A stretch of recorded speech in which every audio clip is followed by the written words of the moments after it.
He said never go down there, but I opened the door and found in the dark. My name is Owen. I'm 27 years old, born and raised in a small town in Oregon. If someone had told me a year ago that my entire life was a lie, I would have laughed in their face. But now I'm not even sure who I am anymore. Growing up, my dad was my hero. His name was Peter Callahan. A quiet man, well respected in the community, a former Marine who settled into a quiet life as a mechanic. He wasn't affectionate, but he was present. The kind of dad who'd teach you how to fix a flat tire, not talk about feelings. My mom died when I was 10, a car accident. Dad never spoke about it. Either. We lived in the same two-story house my whole life. Brown shutters, peeling paint in the basement that was always locked. Tools and mold, he'd say, shrugging off any curiosity I had. I never questioned it much. Every house has a room you don't use. At least, that's what I thought. Dad passed away 6 months ago. Heart attack. It was sudden. The funeral was quiet. Only a few friends from the auto shop and some old army buddies. When the lawyer handed me the keys to everything, he said, "Your father left no debts, no will, just a note." A single envelope with my name in his unmistakable blocky handwriting. Inside, 5 words, "Do not open the basement." That was it. No explanation. No "I love you, son." Just that cryptic warning. Naturally, that made me want to open it even more. The lock was old, rusted, and surprisingly easy to break with a crowbar. The smell hit me first stale, damp, with a sharp undercurrent of chemicals. I flipped the light switch. Nothing. Dead bulbs. I pulled out my phone flashlight and stepped in, careful on the rickety wooden stairs. The basement was bigger than I remembered. Low ceilings. Exposed pipes. But it wasn't the setting that unnerved me, it was what was in there. Rows of shelves. Some with tools. Others with not tools. Glass jars with what looked like preserved organs. Photos.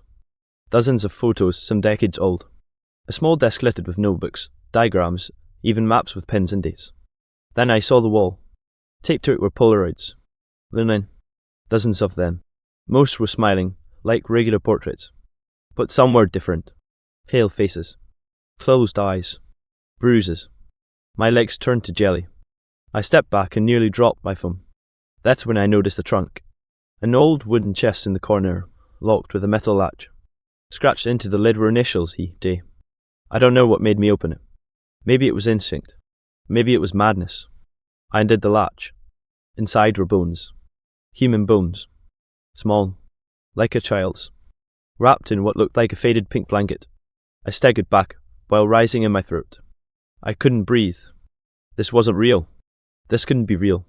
My dad, my father, wasn't capable of. I heard a creak behind me. The basement door had just closed. I froze. My heart raced as the light in the basement flickered and buzzed. The door was locked. I was trapped. For a moment, I didn't move. I couldn't. My mind was trying to process what I had just found. The bones. The photos. The eerie initials. This couldn't be happening. I looked around desperately. The walls of the basement felt like they were closing in on me. My phone was still in my hand, its dim light offering no comfort. Sweat started to form on my forehead. I couldn't breathe. I kept thinking about the note my dad had left me. Do not open the basement. But it was too late. I had opened it, and now there was no going back. I backed away from the trunk, trying to gather my thoughts. Was this some twisted joke? No. The bones were real. The pictures were real. And the fear gnawing at the back of my mind was real. I scrambled up the steps, hoping the door would open. I yanked on the handle. Nothing. It was locked tight. My phone buzzed in my pocket. I jumped, heart leaping into my throat. It was a message from an unknown number. "You shouldn't have opened it, Owen. He didn't want you to know. You weren't supposed to find it." My blood ran cold. My hand shook as I read the message. The last part, "You weren't supposed to find it," sent a chill through my body. Who was this? How did they know what I had just discovered? I turned back to the basement, my mind racing. Was there more down there? Something I missed? My eyes locked on the photographs on the wall again. I felt like I was being pulled into them. I stepped back down into the basement, fighting the urge to run. I couldn't leave. Not yet. I scanned the wall, looking for any clues. Faces of the women stared back at me, smiling, but with the eyes that haunted me. They were empty, dead. But one photograph caught my eye. It was different. The woman in it was wearing a dress, but there was something off about her face. She looked familiar. Too familiar. I squinted, trying to focus. That face. Those eyes. I knew her. She wasn't just some random stranger. She was someone I had seen before, but where? My mind was spinning. I couldn't take it anymore. I grabbed the nearest photo and turned it over. There, scribbled in my father's handwriting, were 2 words, your mother. My heart stopped. My mother? This was a picture of my mother. But she had died when I was 10. There was no way this was her. But the name, the connection, it didn't make sense. I had to know more. I turned to leave, but then something caught my eye. A small, locked door in the far corner of the basement. I hadn't noticed it before. It was hidden behind a stack of boxes. Something told me that whatever was behind the door was the key to everything. I had to know. I approached it cautiously. The door was tiny, barely big enough for someone to crawl through. But the lock was new, shining nothing like the old lock on the basement door. My hand trembled as I reached for the handle. Before I could even touch it, I heard a voice, low and grating. You shouldn't be here, Owen, I froze. The voice wasn't my own. It was deep, raspy, and familiar in a way that made my stomach churn. I slowly turned around, heart hammering in my chest, but there was no one there. Just the flickering lights and the ominous silence of the basement. The voice spoke again, this time closer, almost like it was whispering directly into my ear. You're not supposed to know this. It's too late now, though. You've already seen too much. My breath caught in my throat. I spun around, searching frantically for the source of the voice. The room was empty, but I felt like I was being watched. My skin crawled. I couldn't trust my senses anymore. My father's voice echoed in my head as if warning me. Don't go down there. But I couldn't stop myself. My legs carried me toward the small door in the corner, my hand reaching for the cold, shiny handle despite every ounce of fear urging me to turn back. When I gripped the door handle, I heard a faint click, as though the lock had already been undone. I pushed the door open, and what I saw inside took the breath from my lungs. It was another small room, barely big enough to fit a single person. The walls were lined with shelves, and on those shelves were dozens of boxes, each one labelled with dates and names. I recognized the names, family names, people from our town, from my childhood. But it wasn't the boxes that made my stomach twist in horror. It was what was on the far wall. A series of photographs, just like the ones upstairs, but these were different. These were recent, and in each photo, there was my father. But he wasn't alone. In every single picture, he was standing with a different woman. Some of the women looked happy, others terrified, but they all had one thing in common. They were all dead. My heart began to race. I couldn't breathe. I didn't want to look at the photos, but my eyes kept scanning them. My father wasn't just involved in some twisted crime. He was the monster. Then I saw something that made my blood run cold. A box on the shelf was slightly open. I approached it, hands shaking as I lifted the lid. Inside were photographs of the same women, but these were not photos. These were real, flesh and blood images, almost like skin. I stumbled backward, my mind struggling to comprehend what I was seeing. My fingers touched the corner of the photo, and I realized, with a sickening lurch in my stomach, that these were pieces of their skin. The women. The ones in the photos. They were here. Not dead. Made into something else. And then I heard it again. The voice. You shouldn't have come down here. I whipped around, panic rising in my chest. My dad's voice. The man who had raised me. The man I thought I knew. The man I had trusted. But he wasn't there. I was alone. The silence was deafening. I needed to get out. I needed to leave this nightmare behind. My eyes darted around the room. There was no way out. The door behind me slammed shut with a deafening crash. The wall started to close in. A whisper in the dark. You were just like them now. I stumbled backward, my mind reeling. The walls felt like they were tightening around me, and every breath I took felt suffocating. I couldn't process what I had just seen. Pieces of human skin. My father. The women. The realization hit me like a freight train, but I couldn't let it settle. I couldn't allow myself to believe what my eyes were telling me. This wasn't possible. It was a nightmare. The door slammed shut behind me with a thunderous crack, the sound echoing through the small room. The lock clicked into place, and I was trapped. I couldn't move. I couldn't think. I was paralyzed by the sheer terror of it all. The whispers were louder now, but they weren't just from the voice I had heard earlier. No, there were more. Voices low, sinister, as if the room itself was alive. Get out, one voice rasped. Leave him behind. I closed my eyes trying to shut out the sounds, but it was impossible. I had to focus. I had to find a way out. But how? There was no exit. There was nothing but the oppressive silence, broken only by the whispering voices that now seemed to come from the walls themselves. I scanned the room desperately. The photographs of the women, their lifeless eyes staring back at me had to mean something. But what? My father had taken them. He had kept them. They were not just trophies. They were part of something far more horrific. And those boxes with the labels, what was inside them? What had he been hiding all these years? Suddenly, I noticed something strange. A large book, sitting on the shelf, half hidden behind a pile of boxes. It looked out of place, too pristine, too clean for a room so cluttered with decay. My heart skipped a beat. I couldn't help myself. I reached for it. As my fingers grazed the cover, I felt a chill run up my spine. The title was embossed in gold letters, The Ritual. The pages were yellowed and brittle. I opened it, and the first page sent a shock through me. There was my father's handwriting, scrawled in messy ink. The ritual must continue. The bloodline is pure. My eyes blurred as I flipped through the pages. The text was written in a strange, cryptic language, but the images were unmistakable drawings of human figures, symbols, and, worst of all, a ritualistic diagram that looked all too familiar. It was the basement. It was my house. I turned the page, and my hands began to tremble violently as I saw a drawing of a woman. Her face was eerily familiar. It was my mother. Her body was positioned exactly like the photos of the other women splayed out, lifeless, a part of the ritual. But there was something else in the drawing, something that made my stomach churn. Above my mother's figure, written in the same shaky handwriting, was one word: Weber. I felt the walls closing, and even more now, suffocating me with the weight of the realization. This wasn't just about some twisted obsession with death. This was something far darker, something my father had been involved in for years, something that involved more than just him. I turned another page, desperate to understand what had happened. But then the whispers grew louder, and the room seemed to twist around me. The pages were no longer in my control. The book flipped by itself, turning faster and faster, the words blurring together in a maddening rush. I tried to stop it, but I couldn't. I was powerless. My heart pounded in my chest. And then I saw it. A final page, with one word written in bold letters. You. I dropped the book, my mind struggling to make sense of it all. I turned to leave, but I heard the sound again, the scraping of nails against wood. I whipped around, expecting to see my father, but instead, I saw the figure of a woman standing in the shadows. She stepped forward, her face barely visible in the dim light. Her eyes were wide, empty, lifeless. It was my mother. But she wasn't alive. She was one of them. And she was staring straight at me. The walls around me began to pulse, and I felt something shift. Something dark. Something that didn't belong in this world. The whispers became a roar, and my feet were no longer on the floor. I was falling into the darkness. The last thing I heard before everything went black was her voice. You should never have opened the basement door. I woke up with a jolt, gasping for air, my body slick with sweat. My surroundings were unfamiliar. My hands scrambled, searching for something solid to hold on to. I wasn't in the basement anymore, but where was I? My head was pounding, and everything around me felt off, too quiet, too still. I blinked rapidly, trying to make sense of my blurry vision.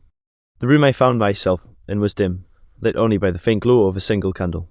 The air was thick, heavy with the scent of old incense. My heart was racing, still gripped by the horror of what I had seen and what I had found. The photo of my mother. The ritual. The woman standing in the shadows. But something was wrong. I was alone now. There was no sign of anyone around me. I sat up, looking around frantically.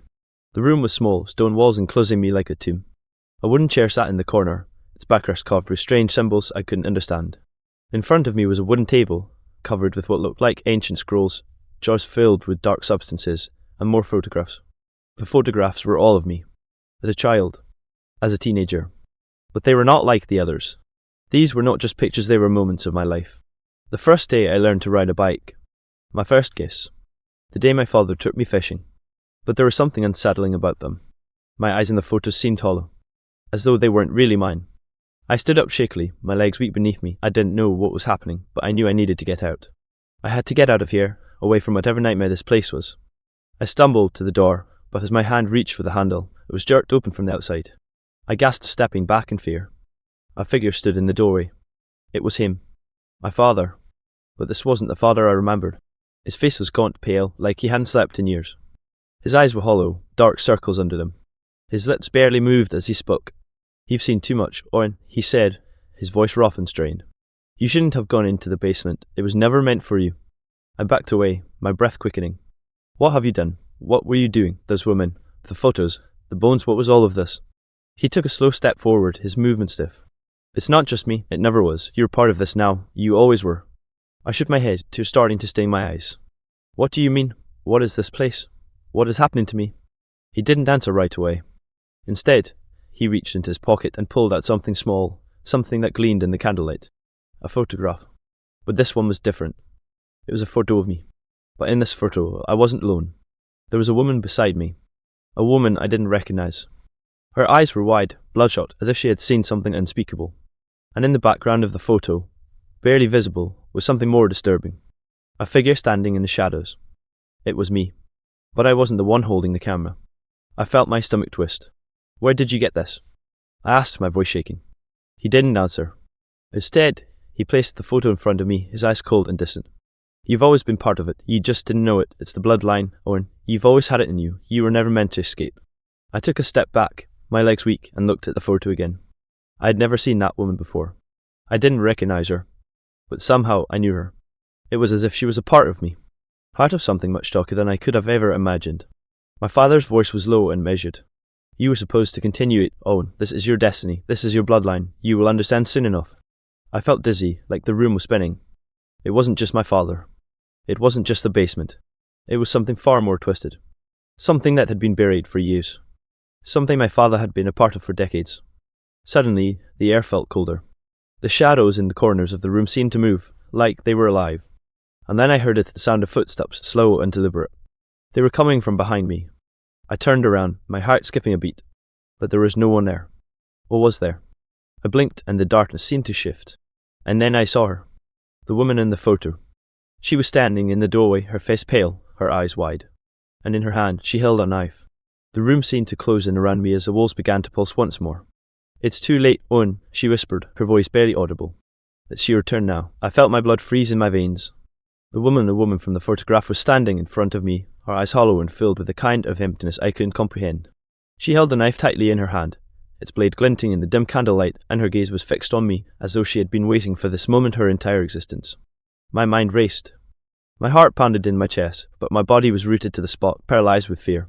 I had no idea who this woman was, but her presence was suffocating, like she was alive and yet not. She was a part of this place, this nightmare.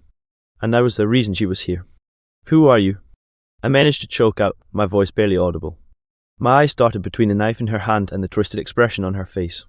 "What do you want from me?" She didn't answer immediately. Instead, she took a slow step forward, her feet making no sound on the stone floor. The candlelight flickered as if reacting to her presence, casting dancing shadows across the walls. Then, finally, she spoke, her voice soft but eerie, like a whisper carried on the wind. "You've already seen it, Owen, all of it," she said, her words almost melodic, as if she were reciting something ancient, something that had been etched into the very fabric of this place for centuries. "You think you're different, you think you can escape, but you're wrong, you're just like us." She stepped closer, and I could feel the cold air around her, a chill that went beyond the temperature of the room. It was a chill that settled deep in my bones, the kind of cold that reaches into your soul and freezes it. I felt my hands tremble uncontrollably, but I couldn't look away from her. I couldn't move. "You're part of the bloodline," she continued, her gaze never leaving mine. "Your father knew this. He knew you would come to this point. That's why he kept you away from all of this for a time. But it's too late now, Owen. There's no escaping it. It's in your blood, and it's in mine." The words hit me like a slap to the face, but they didn't make sense. What did she mean? Part of the bloodline? My father had been hiding something from me, yes. But what could she possibly know about it? She was just some woman I didn't even recognize. Someone tied to this nightmare, just like the others. "Bloodline?" I echoed, my throat tight. "What are you talking about? What do you want with me?" A smile was chilling, twisted, like a reminder of something ancient and unforgiving. "You don't remember, do you?" she said softly, as if she were speaking to a child. "It's all part of the ritual, the rebirth. We don't die, Owen. We simply change, and when you open the door, when you enter the basement you choose whether you live like us or whether you become one of us." Her words hit me like a tidal wave, and I struggled to process them. This wasn't just about my father's obsession. This wasn't just about what I had found in the basement. It was something much bigger. Something that spanned generations. And somehow I was caught in the middle of it. "No," I gasped, shaking my head. "No, this isn't real. This is crazy. I'm not like you." She stepped closer, her eyes never leaving mine. "You've always been like us. You just didn't know it. You were always meant to be a part of this, and now it's your turn." I felt my pulse race. My chest tightened, and the air around me seemed to grow heavier, thicker. I couldn't breathe. My vision blurred as I stumbled back, desperate to escape, to find a way out. But there was no way out. Not anymore. And then, as if everything had been building to this moment, I felt something change. A shift deep in my chest. It was like the walls around me were collapsing in on me, like the house itself was alive and breathing. The floor beneath me groaned, and the stone walls seemed to move. The shadows in the room seemed to stretch, twisting and curling as though they were alive, watching me. I turned to run, but before I could take a step, I felt the cold grip of someone wrap around my wrist. I spun around to see the woman again, her grip like iron, her face inches from mine. "You can't escape, Owen," she whispered. "It's your turn to join us. You've always been one of us." The knife flashed in the candlelight. And for a moment, I saw something in her eyes, something that terrified me more than anything else. It wasn't just the knife or the ritual. It was the emptiness in her eyes. The same emptiness I had seen in those photographs. It was the emptiness that comes when you've been consumed by something ancient and dark. I felt a surge of terror. This was it. This was the moment I had been dreading. There was no way out. There was no escape. The last thing I heard before the darkness swallowed me whole was her voice, calm and cold. Welcome to the family. I woke up again, but this time, the sensation was different. It wasn't a jolt, it wasn't a gasp. There was no sharp intake of breath. It was as if I had always been here wherever here was. The room was silent, eerily still. I didn't know where I was, but I didn't need to. There was no longer any need to question what had happened. The truth, terrifying as it was, had already sunk in. I tried to move, but my body didn't respond the way it used to. It was like I was underwater, my limbs heavy, my thoughts sluggish. Panic rose in my chest as I strained against the weight, but I couldn't even sit up. Suddenly, I felt a sharp, searing pain in my head, and the world around me cracked open like the surface of a frozen lake. It was her again, the woman, the one from the photo, the one who had dragged me into this nightmare. She was standing over me now, but I could barely see her. My vision was clouded, blurred by some strange haze. She leaned down, her eyes piercing into mine with the intensity of a predator. If finally awake, she whispered, her voice soft, almost kind, but there was something hollow in her tone. You've made your choice, you're part of us now. I tried to speak, to ask what she meant, but no words came out. The pressure in my chest was unbearable, as if my lungs couldn't expand enough to take a breath. I felt different, altered, changed. The woman's face softened with something almost resembling pity. It's not so bad, Owen, not really, you'll understand soon enough. I blinked, trying to focus on her, trying to find some shred of clarity in the madness that surrounded me. But all I could see were flashes, images, memories, things that didn't feel like my own. Faces, places, words that didn't make sense. The basement. My father. The women. My mother. And then I remembered something. The ritual. The bloodline. Robert. My heart skipped a beat as the pieces of the puzzle clicked together, but it wasn't a moment of realization, it was more like the final crushing weight of everything I'd been avoiding. I wasn't meant to escape. I had never been meant to escape. You've always been part of the bloodline, Owen, she continued, as if reading my mind. Just like your father, just like me, it's who we are, it's what we are. We're bound to this place, to this family. Her words were suffocating, and the meaning behind them twisted inside me like a knot I couldn't undo. I wanted to scream, but the silence in my throat was deafening. I wanted to run, to fight, but my body didn't respond. You see, she said softly, almost like a lullaby, it's a cycle. It has to continue. The ritual must always continue, and now, you will help keep it going. You will help bring the next one. The pain in my chest flared again, and my vision blurred with dark spots. It was as if the world was spinning out of control, and yet I was stuck, trapped. And then I understood what she meant. The cycle, the rebirth, the bloodline. It had been happening for years, decades even. Every generation, someone had to take the next step to carry on the twisted tradition. My father had been part of it, and now so was I. The moment I opened that basement door, the moment I stepped into this nightmare, I had sealed my fate. I looked around me again. The shadows that had been dancing on the walls were now static, frozen. No sound, no movement, only the soft glow of the candlelight, casting an eerie, suffocating warmth in the room. Something deep inside me began to change. I felt my pulse slow, my body going colder. I wasn't just physically numb anymore. I was numb in every way that mattered. Fear that had once gripped me was slipping away, replaced by something else. Something darker. Something that had always been there, buried beneath the surface, just waiting for the right moment to come out. You'll see soon enough, Owen, the woman said, her voice calm and almost soothing now. In time, you'll understand. You'll be a part of it. You'll be one of us. The words felt like a mantra, an incantation, a spell being cast over me. I felt the change happening inside me, creeping slowly but surely into my very core. And then, without warning, I felt it. The pull. The tug of something dark, something ancient. It was as if a part of me had been unlocked, and I could feel the presence of the others, the ones before me, the ones who had walked this path before. They were all here in the room with me, in my blood, in my soul. And I was no longer alone. I wasn't sure how much time passed, but when I opened my eyes again, the woman was gone. The room was still dark, but the weight I had been carrying for so long, fear, confusion, dread was gone. I could feel the presence of the others now. I was no longer afraid. I was part of something much bigger. And I knew it wasn't over. The cycle wasn't over. I stood up, the change coursing through me. I could feel it, the power. It was mine now. And as I stepped out into the darkness, I realized something with chilling clarity. There was no escape. The ritual was just beginning.